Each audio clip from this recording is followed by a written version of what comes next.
The rabbis of the Talmud ask, how was Adam Harishon created? The Adam of chapter 1. The Adam that was created from the Adamah, from the lowly, earthly material. And the rabbis of the Talmud imagine that for the first 12 hours of creation, Adam stood just as a form, not yet human. Before God blew breath into the mold, Adam was like a Golume. He had no intellectual capacity, no power of speech, no ability to discern right from wrong, and no soul.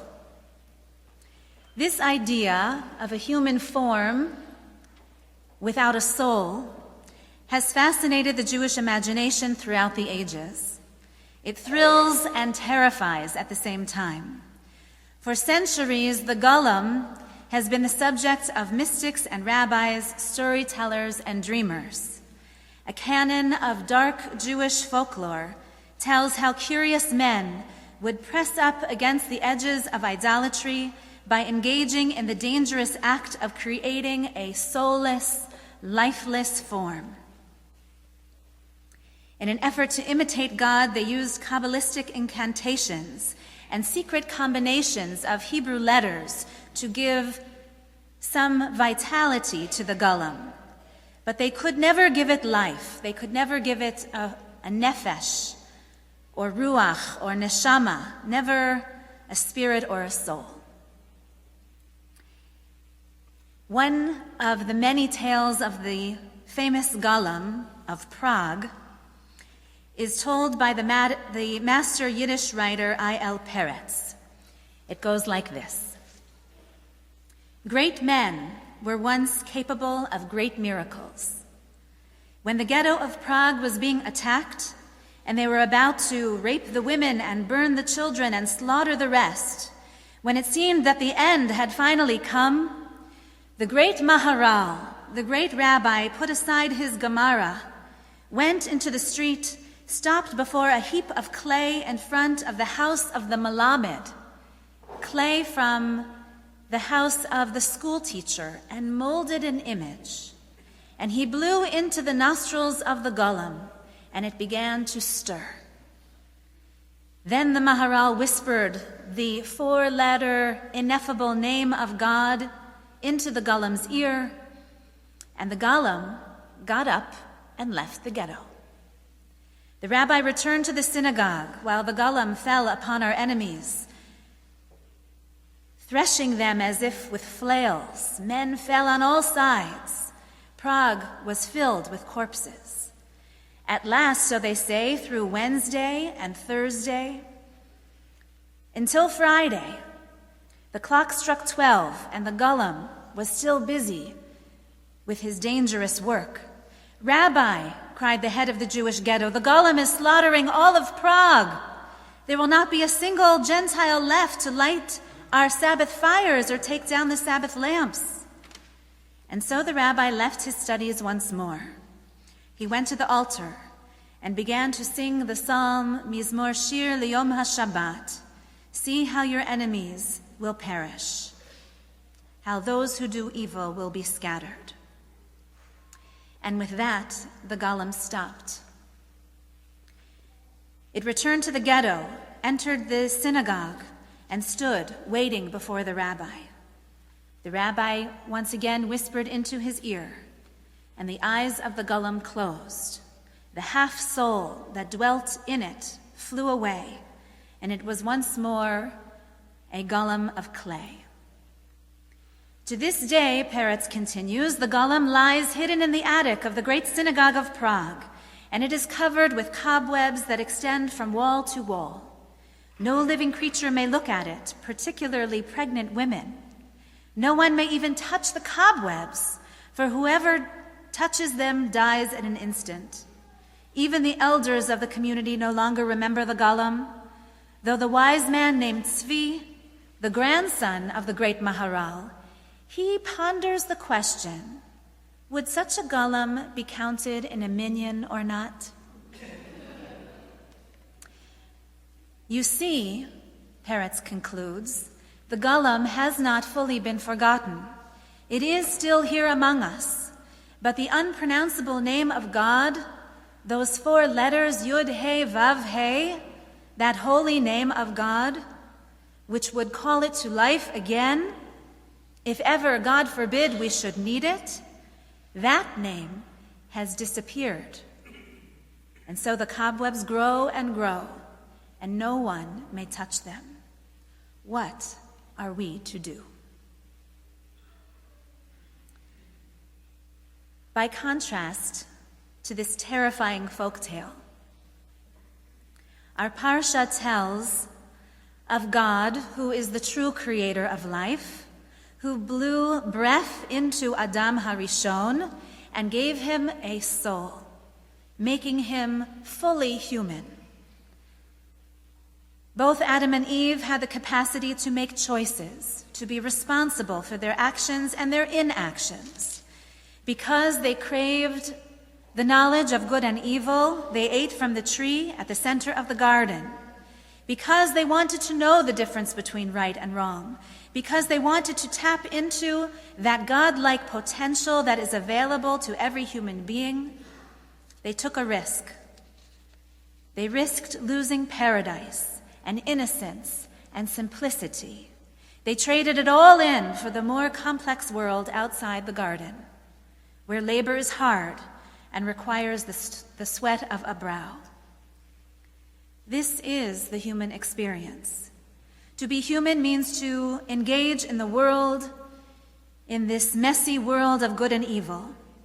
To be human means to be made of flesh and blood, to feel pleasure and pain, not to be callous or indifferent like a Golume, not to go about our work days, commuting, shuffling things around, but rather to dig under the surface of these things we encounter, to read the morning news and climb into the spaces between the letters there, on the page or on the screen, to muster a response, not only an opinion, but a response.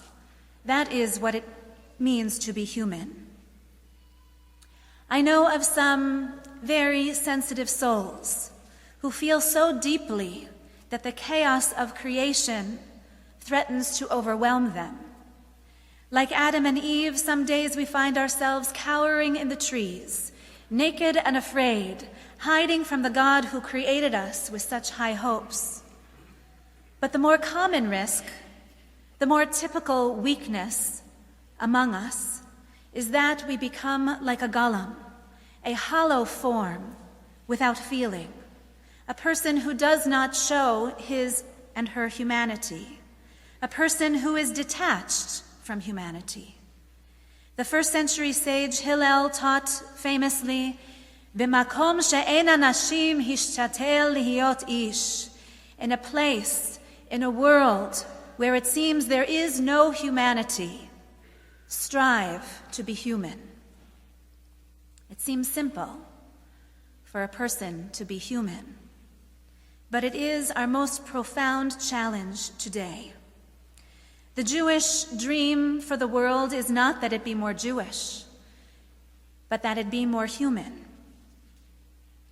It is all too easy when the world goes so wrong to want to write ourselves out of history, to deny that we have a role to play in the unfolding of this human story.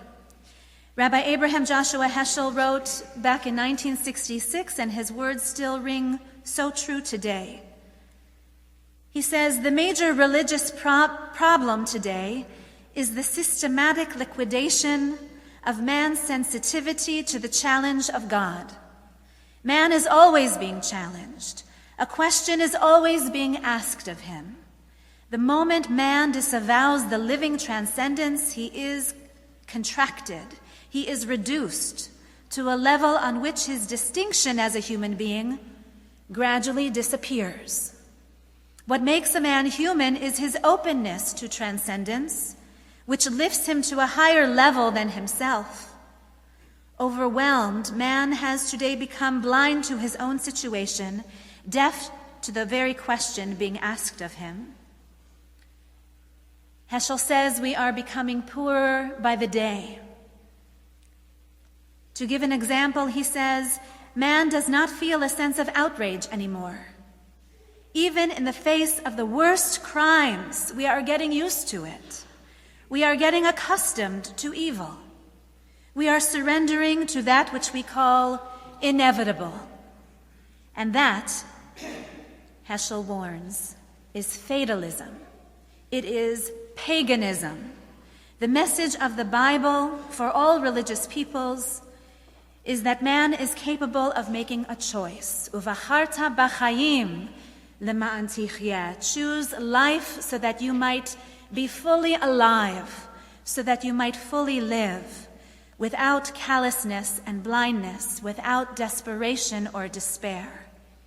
It is as if we have lost all vision, Heschel says, all wisdom, all insight, all conviction and commitment to the power to sacrifice ourselves.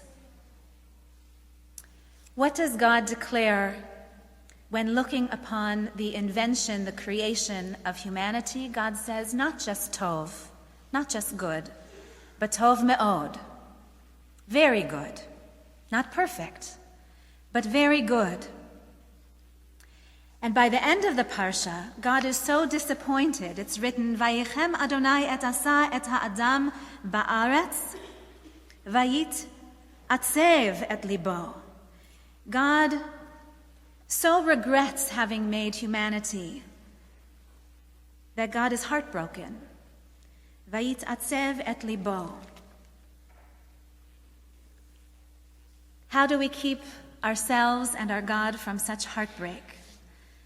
Soloveitchik says the most fundamental principle of all is that a human being must know how to create himself, to create herself. It is this idea which Judaism introduced to the world. Just this week alone is heartbreak. Stabbings in the street of Israel, shootings in the schools in Oregon, Texas, Arizona. Millions of refugees and migrants are wandering the world homeless. These headlines reflect our parsha's establishment, the fact and the establishment of good and evil in the world. But these are not simple stories of right and wrong. Above the instruments we use to measure, like politics and history, and above the maps which we use to draw borders and boundaries, and above the ice caps that are melting and the habitats that are shrinking, there is humanity, created with the potential for goodness and justice, righteousness, and even godliness. That is the breath of life. The Golume walks alone.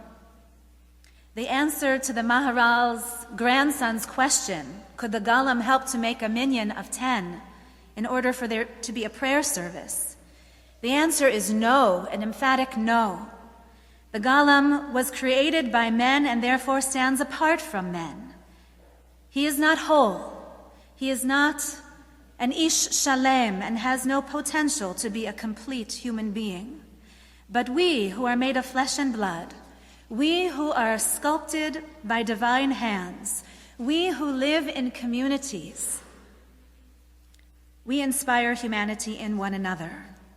When we come together to pray as we do today, when we come together to study sacred texts as we do today, when we come together to perform acts of social responsibility. Just last week, in addition to all the celebrations and ritual mitzvot of the holy days, think of what we did. We met an open meeting, an open forum to discuss and debate how our congregation can respond to the refugee crisis. We met with Counselor Joe Mahevik to discuss and debate how we can reduce poverty in this city.